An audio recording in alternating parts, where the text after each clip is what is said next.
celui qui nous connaît avant que nous puissions être sur la terre. Tu nous as connus alors que nous étions une masse informe.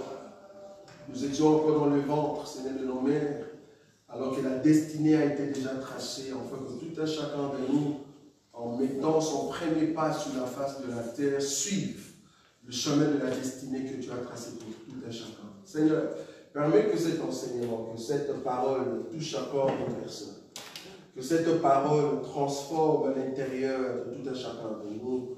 Dans ta présence, Seigneur, nous croyons qu'à chaque fois tu nous fais du bien. Que ta gloire, louange et honneur soient sur nous, Seigneur, en ton nom. Jésus-Christ, que nous avons ainsi prié. Amen. Amen. Que le Seigneur vous bénisse. Nous acclamons le Seigneur.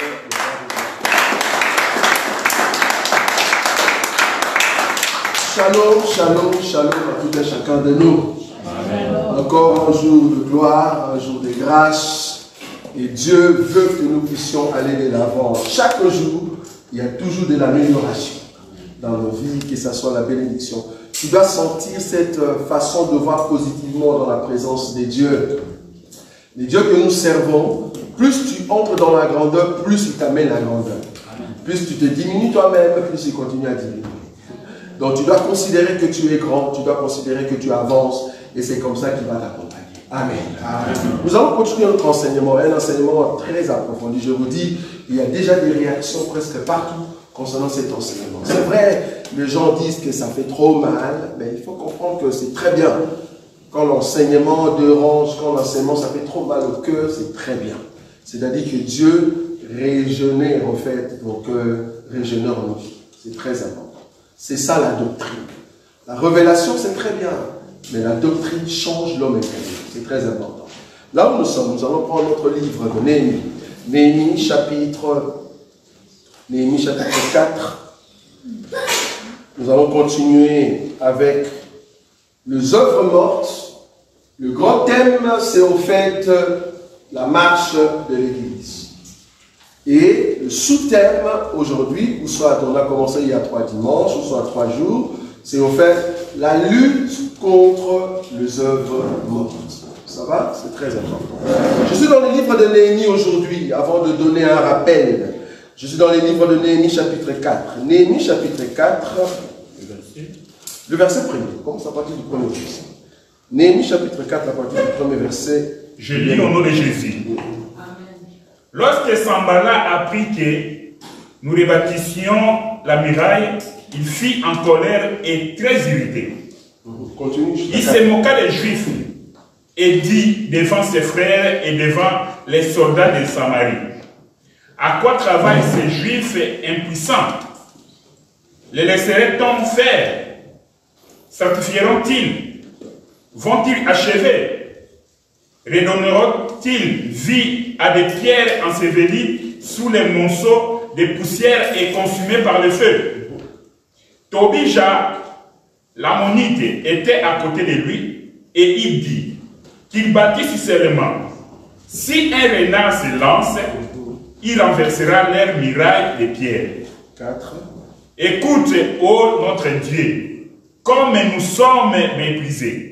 Fais tomber leurs insultes sur leur tête et livre-les au pillage sur une terre où ils soient captifs. Le verset 6. Le verset 6 jusqu'au 11e verset. Ok. Nous rebâtîmes la muraille qui fut partout achevée jusqu'à la moitié de sa hauteur. Et le peuple prit à cœur ce travail. Mais Sanballat obligea les Arabes, les Ammonites et les Asdodiens furent très irrités en apprenant que la réparation des murs avançait et que les brèches commençaient à se fermer. Ils se liguèrent tous ensemble pour venir attaquer Jérusalem et lui causer du dommage. Nous priâmes notre Dieu et nous établîmes une garde jour et nuit pour nous défendre contre leurs attaques. Cependant, Juda disait: les forces manquent à ceux qui portent les fardeaux et les décombres sont considérables. Nous ne pourrons pas bâtir la muraille. Et nos ennemis disaient: ils ne sauront et ne verront rien jusqu'à ce que nous arrivions au milieu d'eux nous les tuerons et nous ferons ainsi cesser l'ouvrage. Parole du Seigneur. Merci. Amen. Nous acclamons le Seigneur.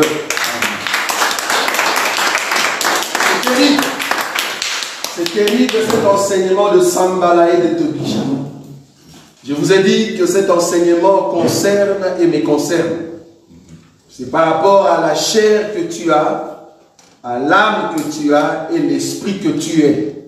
Parce qu'il faut comprendre selon 1 Thessaloniciens, chapitre, je crois, 3, c'est ça? Le verset, non, chapitre 5, verset 23. En ce qui concerne l'homme, on va lire ça rapidement. 1 Thessaloniciens pour donner la définition de l'homme. 1 Thessaloniciens, je crois, chapitre 5, le verset 23. Si je ne me trompe pas. 1 Thessaloniciens 5, le verset 23. La Bible dit ceci: que les dieux de paix vous sanctifient lui-même tout entier, et que tout votre être, l'esprit, l'âme et le corps, soient conservés irréprochables lors de l'avènement de notre Seigneur Jésus-Christ. Ça va? Amen. Donc l'homme, au fait, est un esprit. Et cet esprit habite au fait dans un corps. Et on lui a donné ce qu'on appelle les sentiments, c'est-à-dire l'âme. Maintenant, si la chair se ligue contre l'âme, non, si la chair, pardon, se ligue avec l'âme, ils vont commencer à combattre l'esprit. Ça va? C'est ça, au fait, l'enseignement des œuvres mortes. Parce que les œuvres mortes, c'est quelque chose qui se passe en toi-même. Que toi-même, tu dois combattre. Parce que l'enseignement de la doctrine ici, on doit tuer ce qu'on appelle les œuvres mortes. Or, les œuvres mortes se trouvent en nous. Les œuvres mortes peuvent être aussi d'autres enseignements ou d'autres personnes. Nous allons atteindre là-bas tout à l'heure. Donc, les œuvres mortes ici, c'est d'abord des éléments qui sont en nous et qu'on doit combattre. Nous qui sommes esprits ayant la connexion avec Jésus, la parole, l'enseignement. Mais si tu es païen, tu auras la connexion au niveau de l'esprit avec les diables. Je ne sais pas si Dieu, merci, voit l'enseignement en fait de 3 personnes. Tu vois, c'est ce que j'avais dit, que ce sont des clés. Donc ce qu'on avait donné là-bas, ce sont des clés. Et tu peux prendre n'importe quelle écriture de la Bible et tu commences à utiliser des clés. Là maintenant, j'utilise la clé au fait de l'homme et la femme et en même temps le clé de corps, âme, esprit. Tu vois? Donc ici, la chair et l'âme vont se liguer pour combattre maintenant l'esprit. C'est ce que j'ai appelé Sanballat et Tobija. Ça va? Maintenant, dans le chapitre 4, parce que je vous ai parlé, pour ceux qui n'étaient pas là avec nous au départ, Sanballat et Tobija, c'est la partie, au fait, des hommes juifs, ou soit d'Israël, qui, quand Néhémie est venu pour rebâtir, au fait, le temple, qu'est-ce qui s'est passé? Ces gens-là, ils ont trouvé que ce n'était pas bien. Alors que ce que Néhémie faisait, c'était pour le bien de tout le monde. Donc, il a pris une bonne résolution de reconstruire le muraille, mais Sanballat et Tobija, eux, ils trouvent que non. Si cet homme reconstruit, c'est-à-dire ils veulent aller de l'avant. C'est ce qui se passe en toi-même. Si tu veux exceller dans les choses de Dieu, c'est la chair qui te combat. C'est la chair qui te combat pour te dire, non, n'avance pas. Non, je suis fatigué, j'étais au boulot. Non, je ne saurais pas. Je ne peux pas entrer en jeûne. Non, je ne saurais pas prier. Ça, c'est la chair. Mais toi, étant esprit, tu dois avoir de l'autorité sur la chair afin d'amener cette chair dans le jeûne et dans les prières. C'est comme ça que nous serons une église forte. Si les œuvres mortes ne quittent pas en nous, alors comment est-ce que nous allons exceller dans cette église? C'est pour ça que nous commençons d'abord là-bas. Alors ici, aujourd'hui, la fois passée, j'ai touché tout ce qui est de plaisir, tout ce qui était mépris, tout ce qui était découragement de la part de Sanballat et Tobija. Il décourageait au fait Néhémie par rapport à la reconstruction. Quand je dis reconstruction, je ne vais pas parler de la construction. Pourquoi? Une personne qui veut construire sa vie, cette personne vient du monde et veut construire en Christ et Jésus. Mais toi, un enfant de Dieu, tu dois reconstruire. Je ne sais pas si vous voyez ça. Tu dois reconstruire ta vie. En d'autres termes, tu peux brancher, tu peux tomber, mais il te faut te relever. Je ne sais pas si vous voyez. Donc il faut régénérer ta vie à chaque instant. Maintenant, aujourd'hui, pire encore, Sanballat et Tobija, je continue toujours dans la même pensée que Sanballat et Tobija, c'est la chair que tu possèdes, c'est l'âme qui se sont mis ensemble pour combattre ce que toi tu es. En d'autres termes, l'esprit que tu as. Ça va? Amen. On nous dit ceci, le verset premier. Lorsque Sanballat apprit que nous rebâtissions la muraille, il fut en colère et très irrité. Très irrité. Cela veut dire quoi? La chair que tu possèdes, plus tu avances dans les choses de Dieu, c'est ce qu'on a dit le mercredi. Plus tu avances dans les choses de Dieu, fais attention de ne plus rentrer dans le monde. Pourquoi? Parce que la chair va se mettre en colère. Par rapport à Matthieu chapitre 12, le verset 43. La Bible dit, si l'esprit mauvais quitte le corps d'une personne, va dans les lieux arides, il cherche un endroit où il peut habiter. S'il ne trouve pas un endroit, l'esprit mauvais dit, je veux retourner là où on m'avait chassé. En d'autres termes, la chose qui a fait que l'esprit puisse sortir du corps, c'était quoi? La prière et l'enseignement. On est d'accord? Parce que c'est seulement les deux choses qui fait que tu sortes du monde.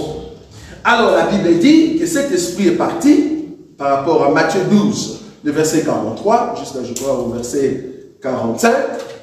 L'esprit retourne, il trouve l'âme ou le cœur de cet homme était vide. En d'autres termes, il n'y avait pas d'enseignement. Et la Bible dit, cet esprit est parti chercher 7 autres esprits. Ils se sont investis dans le corps de cet homme. En d'autres termes, cet homme rentre encore dans le péché. Est-ce que vous voyez ça? Or, la chair que tu possèdes, l'âme que tu as, à chaque fois que tu entres dans le jeûne, tu entres dans la prière, ne rentre pas dans ce que tu avais déjà voulu. Pourquoi? Parce que la chair va faire pire. Va faire pire. On a vu des gens, comme j'avais dit la fois passée, la personne était en jeûne, la personne mangeait beaucoup. Et il prie Dieu pour que cela n'arrive pas. Tellement qu'il avait faim, ou elle avait faim, à la fin de son jeûne, il voulait manger trop vite. Pour récupérer les 3 jours de jeûne. Et en mangeant malheureusement de gros morceaux de foufou et resté dans sa gorge. Vous voyez ça? Pourquoi? Parce qu'il voulait récupérer.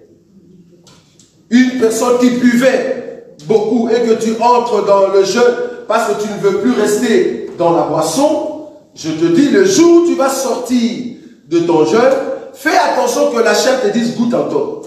Or, le goûter encore que la chair te dit là, c'est pour te mettre dans un état terrible. Et je te dis, ça s'appelle la colère de la chair. La chair va te prendre des bouteilles, va t'amener dans l'alcool terrible. Une personne qui sort de jeûne, remarquez, si tu n'es pas, ou si tu n'as pas la maîtrise de soi, regarde bien, cette personne devient colérique. Parce que tu n'as pas la maîtrise de soi. Alors que tu viens de sortir de jeûne, comment tu commences à insulter les gens? C'est parce que la chair se met en colère. Tu vois? Se met en colère. Pourquoi? Parce que tu l'avais privé un temps, tout ce qui est nourriture, tout ce qui est TikTok, tout ce qui est Facebook, les choses que la chair aimait, tu l'as privé, la chair se mettra en colère. Parce que tu voulais reconstruire ta vie. C'est ce que Sanballat t'oblige à en faire. Vous voyez? Le fait que Néhémie voulait reconstruire sa vie, du coup, Sanballat t'oblige à... Ils se sont mis dans l'idée de détruire la pensée. La pensée de qui? La pensée de Néhémie. Pour détruire son œuvre. Pour détruire son œuvre. Et c'est ça qui fait le mal. Le verset 2. Il se moqua de Juifs. Il se moqua de Juifs et dit devant ce frère et devant le soldat de Samarie, en quoi travaillent ces Juifs impuissants? Les laissera-t-on faire? Sacrifieront-ils? Vont-ils achever? Redonneront-ils vie à de pierres ensevelies sous de monceaux de poussière et consumées par le feu? Je me marteler ici une chose par rapport à la chair que tu possèdes. Parce que ici, nous faisons l'étude de la chair. La chair que nous possédons, si tu ne l'as pas domptée, c'est ça le mot, si tu ne l'as pas domptée, la chair va prendre de la supériorité sur toi. C'est pour cela que je dis qu'il te faut l'autorité sur la chair. Remarquez ici, Sanballat t'oblige dans leur pensée, alors que Néhémie n'a rien fait, mais dans leur pensée, ils méditaient faire le mal. Contre qui? contre Néhémie. Alors que Néhémie est venu avec des bonnes résolutions. Je me te dis que la chair que tu as t'amènera toujours, alors toujours vers le mal. En aucun cas, il faut vouloir satisfaire ta chair. Non. Vous imaginez la chair parce que la femme ne t'aime plus, une personne va se suicider. Vous imaginez? L'homme ne t'aime plus, la chair te dit, ah, mets fin à ta vie. Suicide. Une personne, soi-disant, parce qu'il n'a pas reçu de documents ici en Europe, la personne s'est dit, je veux me suicider. Est-ce que vous voyez ça? Ça n'a pas de sens. C'est parce que la chair prend de l'autorité sur l'esprit. Or, si tu as l'enseignement, tu dois dire à ta chair, tais-toi. Je martèle là-bas. Parce que c'est ça la force pour sortir des œuvres mortes. Si tu n'as pas la capacité de dire à ta chair, tais-toi, la chair prendra toujours de supériorité sur toi. Imagine que tu n'as pas de moyens pour faire nourrir tes enfants, alors tu es enceinte, tu te dis, je vais avorter. Je te dis ça, ce n'est pas l'esprit qui te dit ça. C'est la chair. La chair se met dans la peau de se dire, je n'ai pas d'argent, je n'ai pas de séjour, il n'y a personne qui va me soutenir, alors je vais avorter. La chair amène l'esprit à pécher. Je ne sais pas si vous voyez ça. C'est parce que la chair va toujours t'amener dans des décisions terribles. Parce qu'il veut que tu meurs. Parce que tu n'as pas l'autorité sur cette chair-là. Sur cette chair-là. J'ai vu quelqu'un au Congo, s'il veut au fait se bagarrer, pour te montrer que la personne est agressive. La personne dit, ah, tu ne m'as jamais connu? Attends, je vais te montrer. Il prend la bouteille, il casse la bouteille, il prend le morceau de bouteille, il se déchire. Est-ce que vous voyez ça? Pour te montrer que toi, maintenant, 6 mois, j'ai pris le morceau de cette bouteille, je me suis déchiré. Maintenant, toi qui es en face de moi, je vais faire quoi? Vous imaginez comment est-ce que la chair peut aller trop loin pour se déchirer? Est-ce que vous voyez? La chair peut prendre de la drogue. Il consomme de la drogue jusqu'à ce que tu peux mourir. La chair n'a pas la conscience pour dire que si j'en prends trop, je vais mourir. Mais elle s'en fout. Parce que la chair veut la perte de l'esprit. C'est la partie qui te combat. Si tu ne gagnes pas cette bataille avec la chair, tu te retrouveras à l'enfer. Les œuvres mortes, c'est lié à la chair. Tu dois avoir de l'autorité sur la chair. Parce qu'en réalité, quand quelqu'un se met en colère pour tabasser sa femme, ça c'est la chair. On appelle ça l'homme ancien. L'homme ancien qui était colérique, ça c'était dans le monde. Maintenant tu es en Jésus. Comment est-ce que tes poings, au lieu d'aller chercher des boxeurs dehors, pourquoi tu frappes sur ta femme? Pourquoi tu prends tes poings pour taper ta femme? Ça, c'est la chair, l'homme ancien. La colère, c'est l'homme ancien. C'est parce que quand tu tapes, la chair n'a pas, en fait, cette conscience pour dire, si je tape ma femme ici en Europe, on me mettra en prison. On me mettra en prison. Et en prison, si tu ne sais pas, pour ceux qui ne calculent pas ce qu'on appelle prison, surtout ici en Europe, et toi qui es un noir, tu te retrouves dans une prison où il y a des blancs un peu bizarres là, qui ont des tatouages partout. Je te dis, tu vas sortir là-bas, même si tu pries Jésus. Si tu as la grâce, gloire à Dieu, bon, on ne te fera pas trop de mal. Mais si tu n'as pas la grâce de Dieu, tu deviendras homosexuel. Parce qu'il faut s'abuser de toi. C'est maintenant normal, même les gardiens de prison, ils autorisent cela. C'est-à-dire, toi, un homme, tu arrives nouveau, on t'appelle vierge. Vous imaginez dans une prison. Donc, un bon conseil que je te donne, ne tabasse pas ta femme ici en Europe. Parce que le femme, vouloir ou pas, la Bible l'appelle, la femme est semblable à une goutte d'eau qui sort dans un robinet. C'est ce que la Bible a. En d'autres termes, vouloir ou pas, la femme parlera toujours. Dieu a créé la femme comme ça. Elle crie sur toi et tu essaies de le taper et dis, essaye, tu vas voir, moi aussi je vais taper. Mais en réalité, il n'est pas forte. Et quand tu tapes, et pour finir, il dit à toi, c'est que tu fais tout le temps, tu le fais seulement avec les femmes, va chercher les autres. Mais tu as dit que tu voulais essayer, non? Tu vois? Ça, c'est une femme. Elle parle toujours, mais elle sait qu'elle n'est pas forte. Quand tu prends des gardes, elle prend aussi des gardes. Mais en réalité, quand vous vous mettez dans ce bagarre, elle va dire non, toi tu tapes seulement les femmes parce que tu n'es pas fort, va chercher les hommes. Mais tout à l'heure, tu te mettais en garde. Tu croyais que tu allais te battre avec moi. Une femme parle toujours. L'esprit doit avoir de l'autorité sur la chair parce que la chair parle toujours. Vous voyez ça? Alors, quand la chair parle, tu n'es pas obligé de suivre cela. Non. Tu n'es pas obligé. Sinon, la chair va t'amener en prison. Quand une femme parle ou se met en colère, la moindre des choses, c'est de sortir. J'ai des vu de frères, quand la femme parlait, il voulait rester jusqu'à ce que cela est parti, comme on dit, en débandade. Il faut éviter la colère. La colère, normalement, bibliquement parlant, la Bible dit, si tu es en colère, ne laisse pas que le soleil se couche sur toi. Il y a normalement une révélation là-dessus. Ça va? La colère en soi, c'est au fait un esprit qui vient donner de la vigueur à la chair pour dire, quand tu étais une telle personne, ne peut pas te parler. Je ne sais pas si vous voyez ça. Et c'est là-bas que tu entres dans cette pensée de l'homme ancien. Quand quelqu'un te dit, par exemple, toi, tu ne m'as jamais connu. Oui, effectivement, je ne t'ai jamais connu. Parce que quand je t'avais connu, je croyais que tu étais un frère.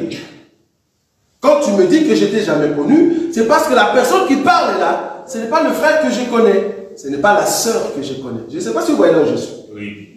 Si quelqu'un te dit, tu ne m'as jamais connu dans le couple, oui, effectivement, parce que la personne qui parle, ce n'est pas la personne que j'ai épousée. C'est une personne qu'on appelle l'homme ancien qui réapparaît. Vous voyez ça? Pour faire quoi? Détruire. C'est ça les œuvres mortes. On doit bannir cet homme-là, l'homme ancien.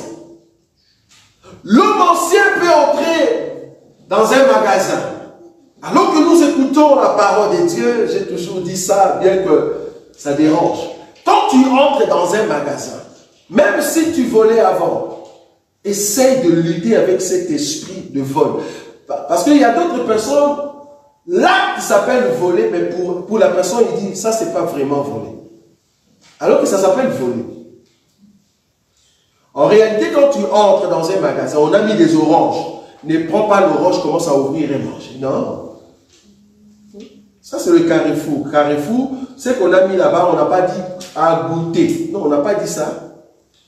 On a vu des gens qui viennent dans un magasin, ils passent sur le raisin, paf, 2 raisins, paf, dans la bouche. Tu n'as pas demandé, frère, ça s'appelle voler. Voler veut dire prendre à l'insu d'eux. On ne vole pas. Plus grave encore, on voit des gens, en tout cas j'en ai vu beaucoup, dans leur sac, ils ont mis le système qu'on appelle de papier aluminium. Grave. Tu te dis chrétien, tu vas à l'église, tu pries, et vos pasteurs vous prêchent tout le temps la bénédiction, mais au lieu d'aller vers la sanctification, non. C'est comme ça que tu continues dans le vol. Dans ton sac, tu as une sorte de, comment on dit, de papier aluminium pour que quand tu sortes, il n'y a pas l'alarme qui sonne. Vous voyez?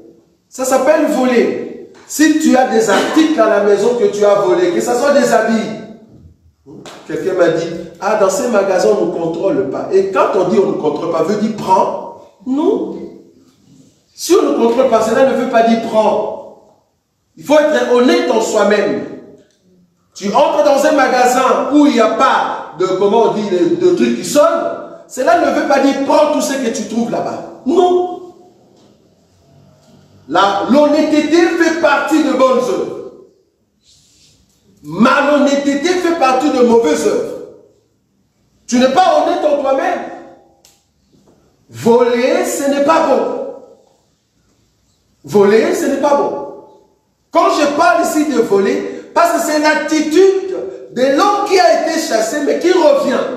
Je ne parle pas que tu es voleur expérimenté. Non. Je ne parle pas de ça. Je parle ici de voler dans le sens où toi-même tu te dis, ça ne fait rien. Ça ne dérange pas trop. Hein? Tu arrives au boulot, le boulot commence normalement à 8h30. Mais parce qu'on vous a donné cette capacité de mettre l'heure, hein?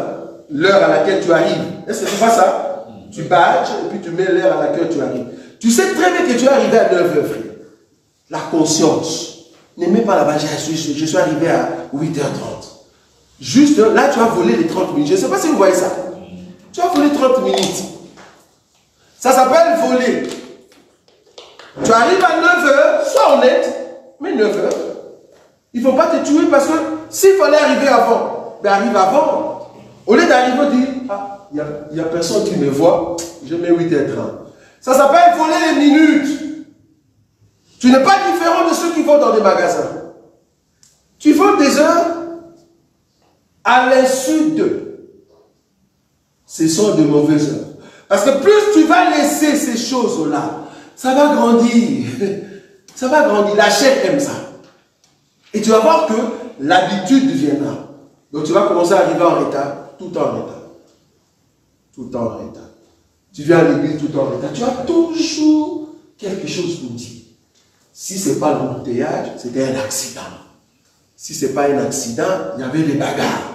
Si ce n'est pas des bagarres, des policiers. Donc toi, tu viens toujours en retard au boulot parce qu'il y a toujours des astuces. Ça s'appelle mentir. Une personne qui ment tout le temps, tu ne verras pas le ciel bien. Fais un effort. Fais un effort. D'arriver au boulot à temps. Il y a des gens comme ça. Donc l'habitude est là. Et tu ne sais pas changer. Et étant donné que l'homme nouveau ne va pas apparaître dans ta vie, comprends que c'est l'homme ancien qui te dirige. Parce que tu ne peux pas vivre dans les habitudes. Non. Non. On ne peut pas rester là-bas. Si tu veux que l'église évolue, si tu veux que le Seigneur nous regarde d'un œil favorable, on doit tuer les œuvres mortes. Mentir, mensonge, voler, tout ça, insulte. Insulte. Il faut éviter tout ça. Sanballat et Tobija étaient en colère. Mais parce que Néhémie faisait du bien. Tu fais du bien le fait que tu pries. Mais la chair ne va pas vouloir cela. Un autre élément très important. Un autre élément très important. Je prends ici le verset 7 qu'on a lu tout à l'heure. Ou on n'a pas lu. Le verset 7. Je prends d'abord le verset 6 et le verset 7. Il est dit ceci. Néhémie chapitre 4, le verset 6 et 7. Nous rebâtîmes la muraille qui fut partout achevée jusqu'à la moitié de sa hauteur. Et le peuple prit à cœur ses travaux. Mais Sanballat, Tobija, les Arabes, les Ammonites et les Asdoniens furent très irrités en apprenant que la réparation de murs avançait et que le brèche commençait à se fermer. Quand tu avances dans les choses de Dieu, je me te dis, ta chair n'est pas contente. Ta chair ne sera pas contente. C'est pour ça que tu verras que ta chair va toujours, tu verras. Dès que tu t'abaisses un peu, la chair commence à monter. Tout le temps. Mais plus tu montes dans les choses de Dieu, la chair s'abaisse. C'est toujours comme ça. Donc c'est pour ça qu'il faut toujours rechercher le côté spirituel. Il est dit ceci, qu'ils ont reconstruit de murailles, il y avait l'avancement, je venais tout le temps à l'église, je écoutais tout le temps l'enseignement, je mettais en pratique la parole de Dieu, je jeûnais, je priais tout le temps, mais malheureusement, Sanballat et Tobija ne sont pas contents, ils sont irrités. La chair et l'âme sont irritées. Pourquoi? Parce qu'il y avait des brèches qui se fermaient. Quand je dis des brèches qui se fermaient. Chacun de nous ici a son passé. Chacun de nous a son passé. Et dans ton passé, comme j'ai dit tout à l'heure, il y avait l'homme ancien qui te dirigeait. Or, plus l'homme ancien est écarté par des comportements de bonnes œuvres, plus tu t'avances vers Dieu. Parce qu'il faut comprendre que le Seigneur étant la lumière, nous étions dans les ténèbres. Le ténèbre, c'est là-bas qu'il y a de mauvaises œuvres. Maintenant, plus tu avances vers la lumière, c'est-à-dire des bonnes œuvres, l'homme ancien reste. Mais non, quand l'homme ou la chair commence à réapparaître, c'est parce que tu avais fermé de brèches. Quand je parle ici de brèches, comme je le dis le mercredi, des brèches peuvent être des liens de famille, des connexions. Ça peut être des amis. Il y a d'autres personnes, que ce soit dans la famille, que ce soit des amis, que tu as coupé le lien. Et des portes ont été fermées. Mais plus tu ne montes pas dans les choses de Dieu, vouloir ou pas, tu vas t'étonner, la personne t'appelle. Allô? Ah, ça fait longtemps. Ça fait vraiment longtemps que je n'ai pas entendu ta voix. Et comme toi, tu es dans la faiblesse, tu reviens là-bas. Alors que c'est le plan de l'ennemi. Vous allez comprendre ça tout à l'heure. C'est le plan de l'ennemi. Pourquoi? Parce que tu avais avancé dans les choses de Dieu. Maintenant que tu t'affaiblis, ils envoient leurs antennes. Est-ce que vous voyez? La personne dit, ça fait longtemps qu'on ne parle plus. Est-ce que tu es bien? La personne fait semblant comme si la personne pensait à toi. Comment vont les enfants? Ça fait trop longtemps. Comment va maman? Comment va papa? En réalité, c'est pour créer encore cette amitié. Pour t'abattre bien. Alors que quand tu sors de l'homme ancien, il faut que l'homme ancien soit enterré. Les choses que tu avais vomies ne peuvent plus rentrer dans ta vie. Les personnes que tu avais coupées de liens ne peuvent plus rentrer dans ta vie. Comme j'avais dit la fois passée, les ex. Ton ex, normalement, tu ne peux pas avoir son numéro de téléphone. Pourquoi tu as son numéro? Pourquoi tu as le numéro de ton ex? Pourquoi? Dis-moi pourquoi.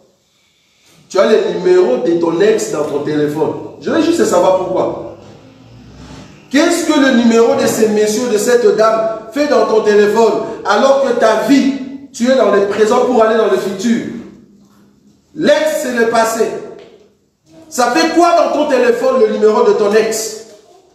Je me te dis, l'ex, quand il vient ou elle vient dans ta vie, c'est pour te rappeler le passé. Tu sais quand on était. Le verbe sera toujours au passé. Il n'y a aucun verbe qu'un ex peut te dire ça au présent. Parce qu'au présent, vous n'êtes plus. L'ex sera toujours au passé. Maintenant, comme tu es dans la chair, maintenant il y a la partie qu'on appelle l'homme ancien. Parce que l'homme ancien, c'est ton ex. L'homme ancien, c'est ton ex.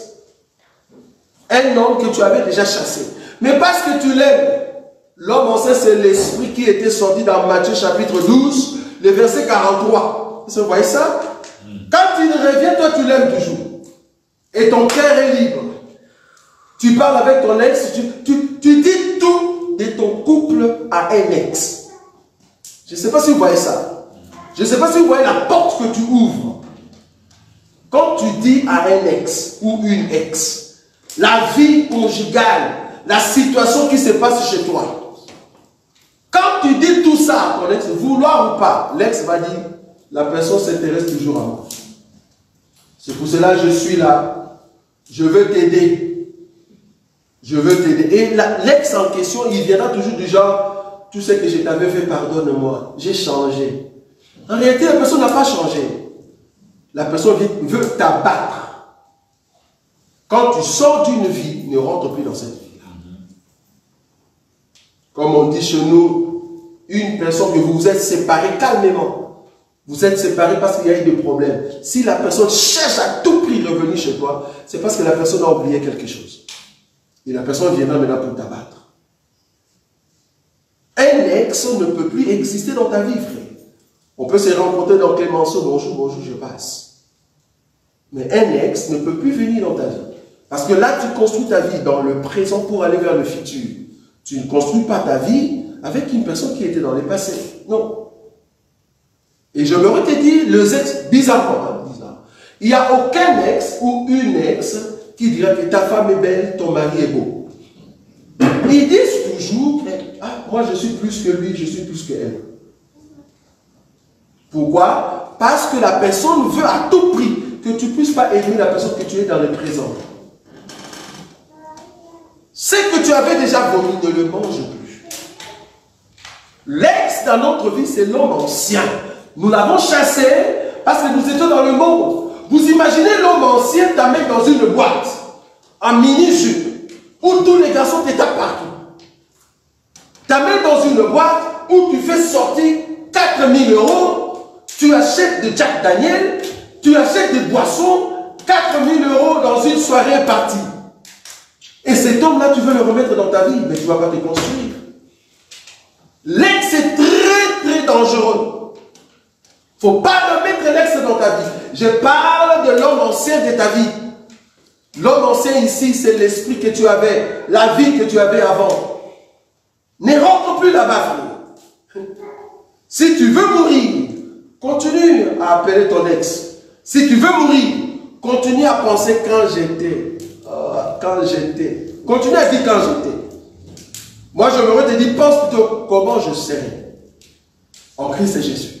Pense dans le futur. Aménage des choses pour aller de l'avant. Mais si tu penses toujours dans le passé, c'est l'ex qui reviendra dans ta vie. Il faut oublier les ex. Il faut les oublier. Sambala et Tobija a été irrités. Pourquoi? Parce qu'ils ont appris que les brèches étaient fermées. On a déjà coupé.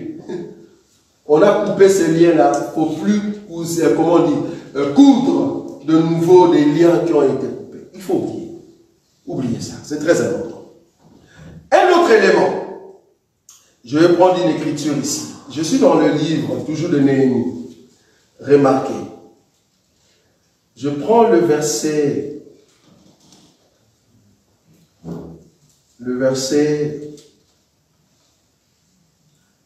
10. Remarquez. Cependant, Judas disait, les forces manquent à ceux qui portent le fardeau et les décombres sont considérables. Nous ne pourrons pas bâtir la muraille. 11.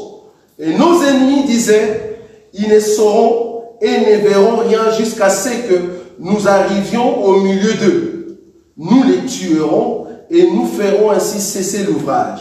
Or, le Juif qui habitait près d'eux, vers 10 fois nous avait-il de tous les lieux d'où il se rendait vers nous.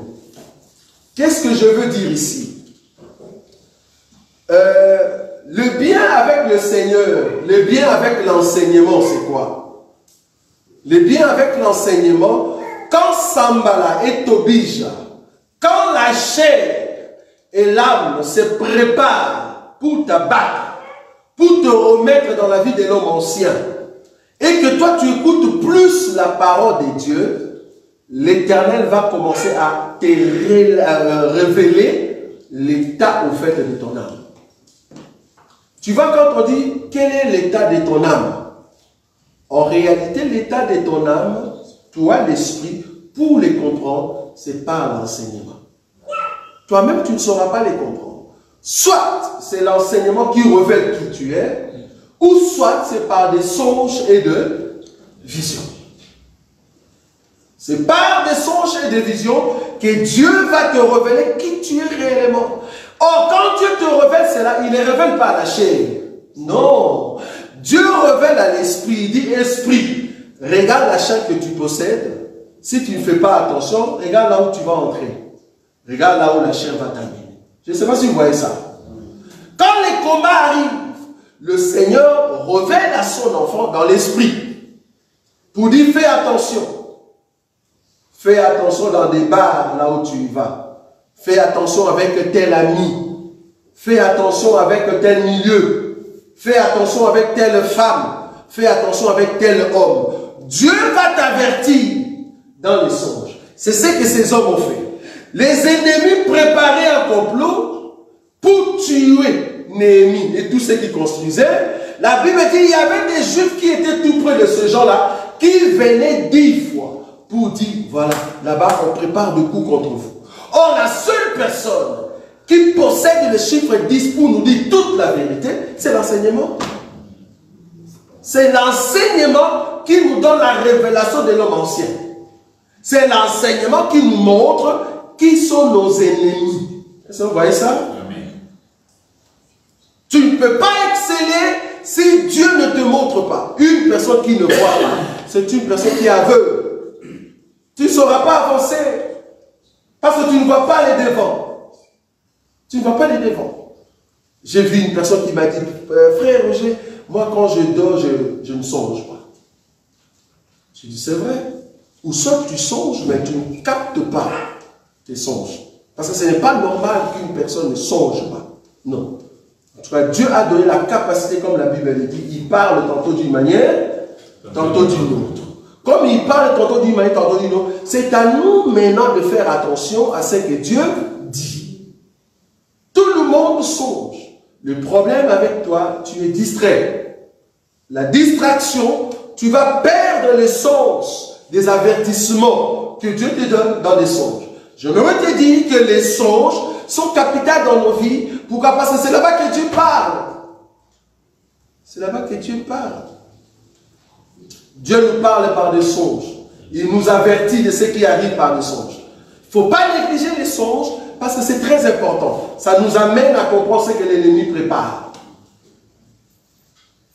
C'est un élément très important. À part les songes, Dieu nous parle par la prophétie. Il nous parle par la prophétie par des hommes de Dieu. Tu peux rencontrer un homme de Dieu et l'homme de Dieu te dit, ah, je vois ça et ça et ça, fais attention, entre dans la prière. Quand il dit entre dans la prière, cela veut dire, prépare ton esprit à être fort sur la chair. Je ne sais pas si vous voyez ça. Amen. C'est ça, préparer dans la prière. Parce que la chair va toujours vouloir manger du pain tout le temps. Mais quand on dit prépare dans la prière, c'est parce que tu veux punir au fait la chair pour entrer dans un jeûne et chercher la face de Dieu. À part la prophétie, nous avons des conseils. Une personne qui n'écoute pas les conseils, cette personne ne va pas avancer. C'est très important. Je vais prendre encore une écriture parce que j'avance pour vous amener quelque part. Je prends le verset 17. Néhémie chapitre 4, le verset 17. Ceux qui bâtissaient la muraille et ceux qui portaient, qui portaient ou chargeaient le fardeau, travaillaient d'une main et tenaient une arme de l'autre. Chacun d'eux, en travaillant, avait son épée sainte autour de rein. Celui qui sonnait de la trompette se tenait près de moi. Ici, le consigne maintenant, c'était quoi? Parce que les ennemis de Néhémie se préparaient. Alors Néhémie a dit, ok, pour que les travaux avancent, qu'est-ce que nous allons faire? Nous allons travailler, mais que chacun de nous puisse avoir une arme. Au cas où il y aura des combats, tu peux sortir ton arme pour combattre. Ça veut dire quoi? Toi qui veux aller de l'avant dans les choses de Dieu. Les mains ici, ce sont les œuvres que tu veux mettre en Christ et Jésus, les bonnes œuvres que tu veux mettre pour que le Seigneur puisse te bénir. Mais cependant, il ne faut pas manquer l'épée. Il ne faut pas manquer l'épée. L'épée dans la Bible, c'est la parole de Dieu. Il te faut l'épée. Parce que quand l'ennemi viendra comment je vais le montrer tout à l'heure, parce que si l'ennemi a compris que Dieu te révèle par des songes, par des prophéties, par des conseils, l'ennemi prendra aussi les mêmes choses pour venir auprès de toi, pour que peut-être tu vas te dire, ce sont des conseils de Dieu. Je ne sais pas si vous voyez ça. Parce que Dieu te révèle par des songes, par des conseils et des prophéties. C'est ce que Dieu a fait avec Néhémie. Alors l'ennemi va utiliser aussi les mêmes choses. Maintenant, il te faut quoi? Il te faut une épée. L'épée qui est la parole de Dieu. Si tu veux vaincre les œuvres mortes dans ton cœur, dans ta vie, il te faut l'enseignement. Il te faut l'enseignement, frère. Si tu n'as pas l'enseignement, tu ne sauras pas vaincre ta chair. C'est pour cela que vous voyez des gens, ils ont fait 40 ans. Mais tu te dis, mais comment est-ce que toi tu te dis chrétien? Mais tu t'habilles tout le temps comme ça. Comment tu te dis chrétien, ça fait 50 ans chrétien? Mais pourquoi tu es sorcier? Est-ce qu'une sorcière peut être chrétienne? Mais comment on a rencontré des sorciers dans des églises? Vous imaginez? On a rencontré des sorciers dans une église. Bon, on s'est dit c'est normal, parce que Judas aussi était avec Jésus pendant 3 ans. Maintenant, la question c'est de savoir, un sorcier dans une église, qu'est-ce que tu cherches? Parce que tu ne vas pas aller au ciel, tu le sais toi-même. On comprend que tu cherches les âmes faibles. Je ne sais pas si vous voyez ça. Ceux qui sont faibles, tu vas les envoûter. Par quoi? Prophétie, conseil. Est-ce que vous voyez ça? On a vu des sorciers qui prophétisaient. Des sorciers qui prophétisaient comment? Parce qu'on a vu ça au Congo, il y a je crois 2 ou 3 semaines. Une de nos sœurs, elle est partie au fait dans une église. La prophétesse avait l'information de tout ce que la sœur était venue faire. Et comme la sœur avait un peu de tiraillement avec une autre sœur qui était l'amie de prophétesse, et la prophétesse commence à parler. Moi, votre Dieu, je suis là. Déjà, la prophétie de moi, votre Dieu, je suis là. Dieu est toujours là. La prophétie de dire, moi, votre Dieu, je suis là. Dieu est toujours là. Ça va? Je suis au milieu de vous. Dieu est toujours au milieu de nous.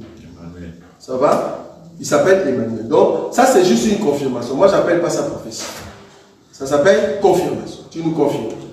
Et la sœur commence à dire, voilà, tu es venu ici, si tu veux que Dieu te bénisse, tu dois aimer la femme de ton frère. Et la sœur a compris que, ah, toi la prophétesse, tu es l'amie au fait de cette personne-là. Parce qu'il y a des prophéties comme ça. Prophétie parce qu'on a pris ton information. Est-ce que vous voyez ça? Et on prophétise sur toi. Pourquoi je dis ça? J'ai vécu ça en Angola. C'était une préparation. Je le dis ici devant cette vidéo. C'était une préparation parce que nous aussi on vient de ces églises-là où on peut préparer une prophétie. Qu'est-ce qui s'est passé? Un pasteur connu au Congo, il a quitté Kinshasa, il a abandonné sa femme. Nous on ne savait pas. Il est venu en Angola et arrivé là-bas, malheureusement, bon, il se mettait déjà en couple avec une autre femme. Nous on croyait qu'il était célibataire. Il se mettait déjà en couple avec une autre femme. Malheureusement, la femme qui est au Congo lui a envoyé en fait une lettre en disant que mais depuis que tu es parti, on s'est dit que quand tu seras en Angola, tu dois nous envoyer de l'argent. Nous et les enfants, voilà maintenant l'école va commencer, mais envoie-nous de l'argent de Minerval. Et le pasteur, imprudent qu'il était, il a mis en fait la lettre dans sa veste. En venant à l'église, comme par hasard pendant la semaine, la lettre est tombée. Un des frères a pris la lettre et est venu donner à un ami que je connais. Et l'ami a lu la lettre. Ah bon? Telle personne a une femme. Ah, nous on ne savait pas. Mais comment on peut dire ça à l'église? Mon frère, l'ami là, je l'appelle mon frère, mais en réalité c'est pas un frère. Qu'est-ce qu'il a fait? Il dit, frère, il m'appelle, parce qu'il a appelé aussi les autres. Qu'est-ce qu'on va faire? Moi je vais créer ça maintenant comme étant une prophétie. Et nous allons les soutirer de l'argent. Et je vous dis, c'était une campagne d'évangélisation terrible. Beaucoup du monde était là. Et cet ami-là s'est mis devant. Il commence à prêcher, Bah! Il se met comme si, tu vois, comme si l'esprit est descendu. Quoi. Tu vois? Parce qu'il sait ce qu'il fait. Il fait, frère, mets-toi debout. Tout le monde croyait que c'est vraiment l'esprit. Mets-toi debout. Dieu me montre. Je vois derrière toi, je vois une femme. Tu vois rien, frère. C'est une chaise. Je vois une femme, cette femme pleure. Et je vois un enfant du nord. Cette femme pleure et je vois cette femme te demander de l'argent pour les Minerval. Le pasteur tombe. Oui, tu es vraiment un envoyé de Dieu. Non, ce n'est pas un envoyé de Dieu, il a pris ta lettre. Vous voyez? Une fausse prophétie. Il faut faire attention avec des prophéties. Dieu parle par des prophéties, il faut examiner. La Bible dit, n'ayez pas foi à tout esprit. Mais il faut à chaque fois examiner. Est-ce que vous voyez? Parce que l'ennemi viendra aussi avec des prophéties, avec des conseils et dans les songes de propositions. Donc les mêmes instruments que Dieu utilise pour pour nous avertir, l'ennemi aussi l'utilise. Maintenant, c'est à toi d'avoir ce qu'on appelle le discernement des esprits. Sinon, tu vas tomber dans les pièges de l'ennemi, frère. Tu vas tomber. Moi, on m'a donné une prophétie, on m'a dit, frère, comme tu es là, bon, je ne t'aime même pas. On a donné la prophétie à une cousine. On dit, je vois un de tes cousins. Il donne mon nom. Je dis, ah, gloire à Dieu. Déjà, la personne connaît mon nom. Il donne mon numéro de téléphone. Je dis, ces gens sont terribles. Il donne l'adresse. L'adresse de là où on était, comment on dit, chaussée de Mons. Il dit, ah, la personne prie, c'était un roi de Dieu. Il prie dans telle adresse, en Belgique. Maintenant, la fausseté, c'était quoi? La fausseté, il dit, cet homme-là se trouve dans une société, c'est lui qui va venir implanter la société en question au Congo. J'ai dit, mais non, c'est faux. Parce que la société là où je suis, c'est pas possible. Vous voyez ça? Donc, la partie qui était avant, c'était bien. Mais dire ACV, syndicat V, tu vas lever. Comment moi, je vais prendre les ACV, les syndicats, je vais les amener où? Mais ça se trouve déjà au Congo. Je ne sais pas si vous comprenez. C'est pas que ça se trouve déjà. Il y a des syndicats. Mais ce n'est pas ACV Météa, frère. Comment toi tu vas me dire que moi je vais amener Météa là-bas? Non, là tu as menti, frère. Tu as menti. Et il ne faut pas avoir peur de ces prophètes-là. Là où la prophétie est juste, tu dis Amen. Là où c'est pas, je dis frère, là tu as menti. Ce n'est pas un péché de dire ça. Là tu as menti, ce n'est pas juste. Le même instrument que Dieu utilise pour nous avertir, l'ennemi aussi l'utilise. C'est à toi d'avoir le discernement des esprits. Sinon, tu vas tomber dans les pièges de faux prophètes. Ils sont nombreux maintenant. Il va donner 2, 3 bonnes choses. Tout ce qui vient après, c'est pour te soutirer de l'argent. C'est pour te soutirer de l'argent. Et si tu n'es pas averti, tu vas tomber dans le piège de l'ennemi et ça sera terrible. Pour terminer aujourd'hui, je vais prendre une écriture. Je vais prendre la deuxième partie. Je vais introduire déjà Sanballat et Tobija comme étant mon prochain. Ici, je vous ai montré Sanballat et Tobija comme étant ta chair. Maintenant, la partie que nous allons entrer, Sanballat et Tobija maintenant comme étant mon prochain, comme étant mon frère. Entre guillemets, mon frère. Ça va? Mais nous allons prendre une écriture pour introduire cela. Néhémie chapitre 6. Néhémie chapitre 6. Je vais juste introduire et nous allons prier. Je prends le verset premier. Néhémie chapitre 6. Je n'avais pas encore posé les bâtons de porte lorsque Sanballat, Tobija, Geshem, l'Arabe et nos autres ennemis apprirent que j'avais rebâti la muraille et qu'il n'y restait plus de brèche. Alors Sanballat et Geshem m'envoyèrent dire, viens et ayons ensemble une entrevue dans le village de la vallée d'Ono. Ils avaient médité de me faire du mal. Est-ce que vous voyez ça? Amen. Qu'est-ce que je vais introduire ici prochainement, là où nous allons toucher? Je vais te montrer que toute relation n'est pas une relation à faire. Toute personne, tu n'es pas obligé de t'attacher à cette personne-là. Un enfant de Dieu ne s'attache pas avec n'importe qui. Un enfant de Dieu ne peut pas accepter n'importe quoi. Si tu ne comprends pas tes ennemis, alors tu feras entrer l'ennemi même dans ta chambre.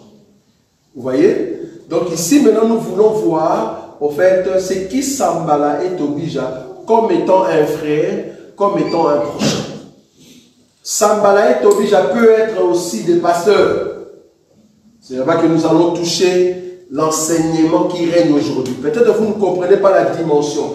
Tout ce que vous voyez qu'on appelle église, en réalité, ce ne sont pas des églises. Aujourd'hui, c'est devenu des loges. Comment ça, des loges? C'est-à-dire là où on prépare des équipes de ceux qui vont être des adeptes dans leur loge. Toi, peut-être tu viens pour la première fois, le premier jour, tu ne sauras pas. Mais avec le temps, quand tu vas commencer à poser des questions et que tu veux savoir comment est-ce que ces gens-là évoluent, ils vont t'amener maintenant dans le cercle en question, qu'on appelle le cercle fermé. Fermé de quoi? De loge. Et c'est là-bas que tu vas voir, ils vont porter des bracelets, ou soit ils ont tous une sorte de chaînette, des pentacles.